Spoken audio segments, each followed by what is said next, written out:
Hi guys, welcome back to my channel. It's your girl Josephine Eyang and this is Fix It with Josie. I'm a Cameroonian YouTuber based in Douala, Cameroon. I make educative and entertaining videos on parenting, relationship, marriage counseling, lifestyle vlogs and more.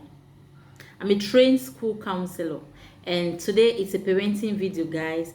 I want to draw an attention, I want to create an awareness to parents, especially on how their parenting styles affect their children's behavior. So if you're a parent, you're an aspiring parent, this video is for you. Please stay right there and let's get into the video.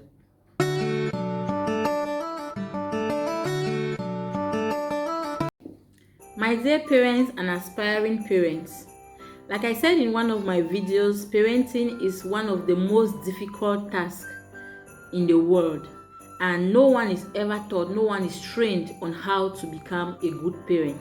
We all learn in the process of parenting. Parenting is not easy as it seems.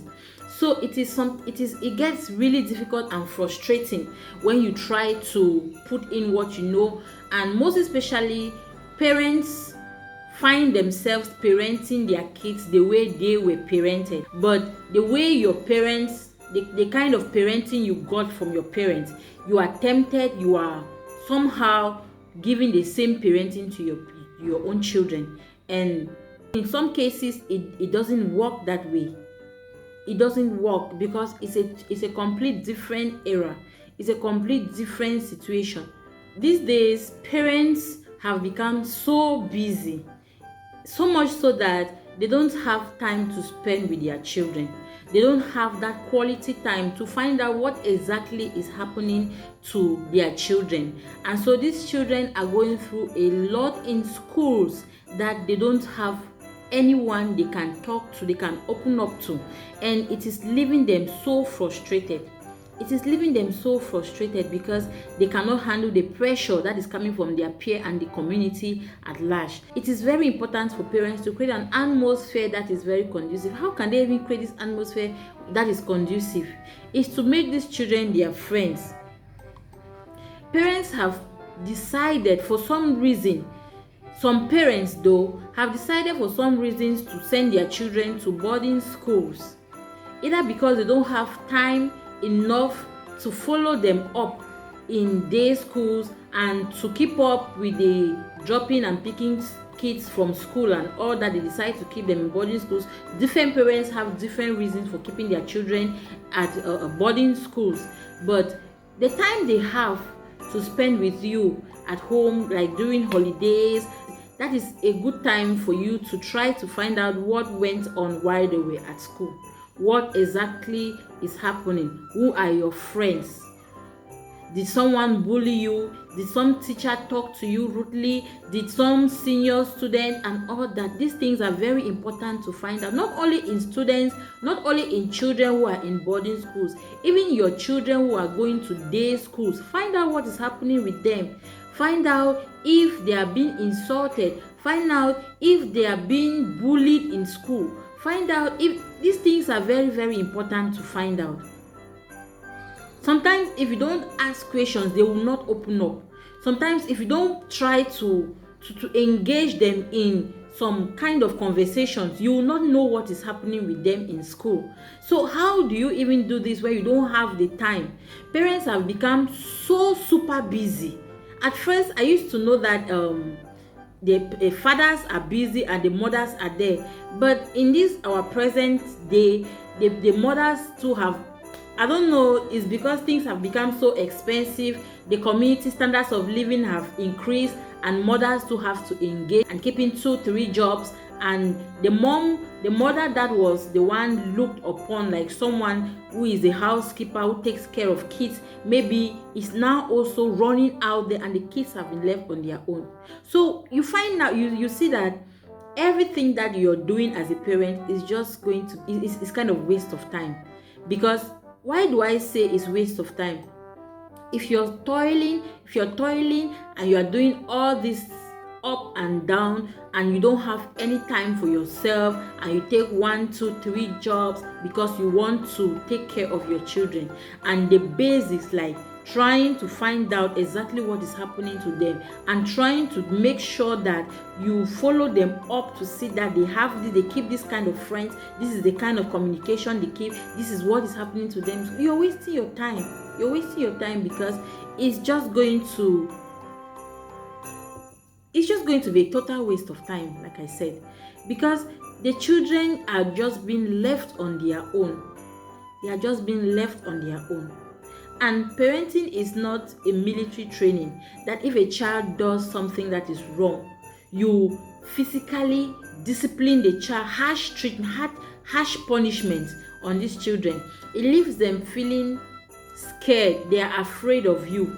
Sometimes they have something they want to talk to you about. They don't know how to confront, how to approach you with it, because of the kind of atmosphere, because of the way you have created a tense atmosphere around you, and these children don't even know how to open up to you. With everything that is happening to them in school, they don't even know how to talk to you about it.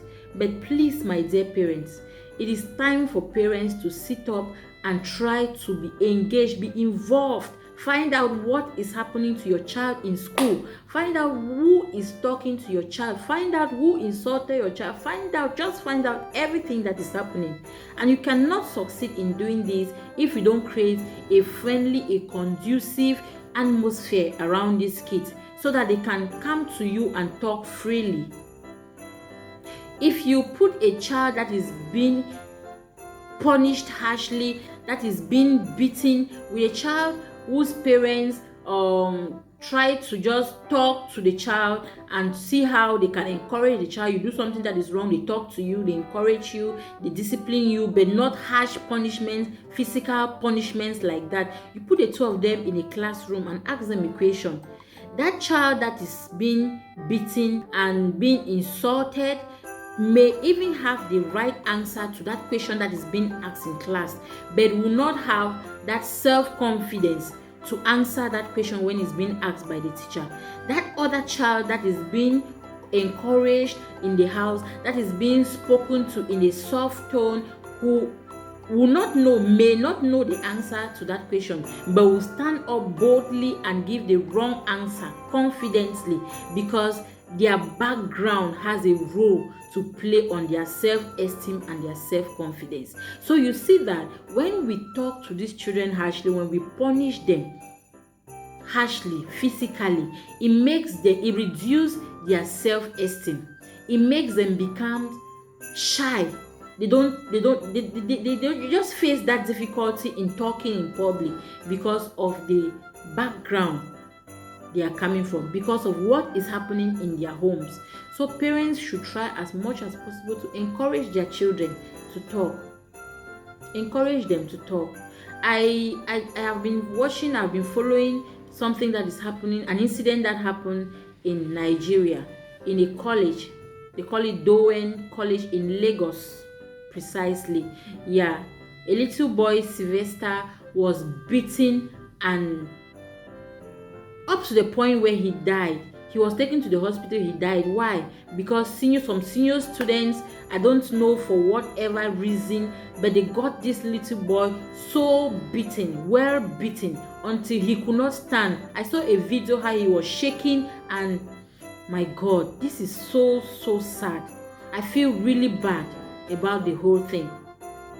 Ever since I became a parent, some of this reality, some of this pain hits me differently, because I feel the pain of a mother. I feel the pain of a parent.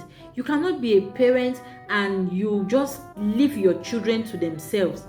Try as much as possible to find out what is happening to these kids. Because at the end of the day, if you keep trying to work, that you should have money to send them to school, you should have money to feed them, you should have money for this and for that, you leave them to themselves. Tomorrow they will become very irresponsible people in the community, and you will see that everything that you were toiling and suffering for just wasted like that. So please, parents, please create time for your children. Create time for your children. Have a time to talk, meaningful quality time. Spend quality time with your children. That is how you can show them love. The money, the food, the toys that you buy for them is not love enough. They will forget it. Some of the memories I have about my dad today are the times that he spent with us, just storytelling, just telling us how his own dad brought them up, just telling us some of the things that he has been able to go through because of us, just trying to guide us through life, just sometimes calling our attention to those times that he shouted at us, he disciplined us for this, and trying to make us understand that it was because of this and it's for our good. Some parents don't have time to do that, which is not good, which is just not good. You can give a child as much money as you want to. You can buy all the gifts you want to. But if your physical presence, if your presence is not there, they don't feel your presence, then all of that is just going to be waste of time. It's just going to be waste of time. Please create time for your children. Have time to talk with them. Have time to find out what is happening with them in school. Cultism is real, and it's not only in the universities, it is now even in primary and secondary schools. Don't think that your children are so protected. Have time to talk with them. Yeah, we can pray for them, but we need to be involved to know exactly what is happening with these children. I feel so bad when I watch those videos on YouTube. I feel so bad. I can imagine what the parents are going through. This little boy was to turn, it's just few days to his 12th years anniversary that he was killed by these so-called senior students. I hear some other YouTubers say probably the senior students were in a cult, and since they wanted to blend in one of the young students into their group, and this little boy was resisting, somehow they came for him, they came after him, they got him well beaten, he could not stand, and the school authorities are lying that it was football that this little boy played and had the injuries. In some pictures I see how his mouth is burned. How can someone play ball and incur those kind of wounds on his mouth, in his mouth, and his mouth is like, do people now play football with their mouth or what? I need to understand this. And this little boy was able to open up while in the hospital to his parents that he was beaten by these senior students, and I think it's because he had a good relationship with his parents. I think these are parents who have created that kind of atmosphere where the child feels free, feels safe, feels secure to talk whatever they want to talk. If it was a child that is being bullied, beaten at home because the school authorities wanted to hide, to conceal everything, he would not have been bold enough to open up even to his parents. But since he's that child that can talk freely with his parents because of the background that has been built upon, because of how the parents brought him up, he was able to open up to the truth before dying. So we see how important it is for us parents to create that atmosphere where our children talk to us freely without fear. It helps us to know exactly what is happening to them at what point. So please, parents, talk with them, make fun. Sometimes it's not just disciplining them, sometimes it's not just asking what's happening in school. Just create an atmosphere that is friendly enough for them to talk to you. Thank you so much. See you in my next one. Please, if you like what I'm doing, subscribe to my channel, like the video, give the video a thumbs up so YouTube can show this video to so many other people. Thank you so much. See you in my next one. Bye bye.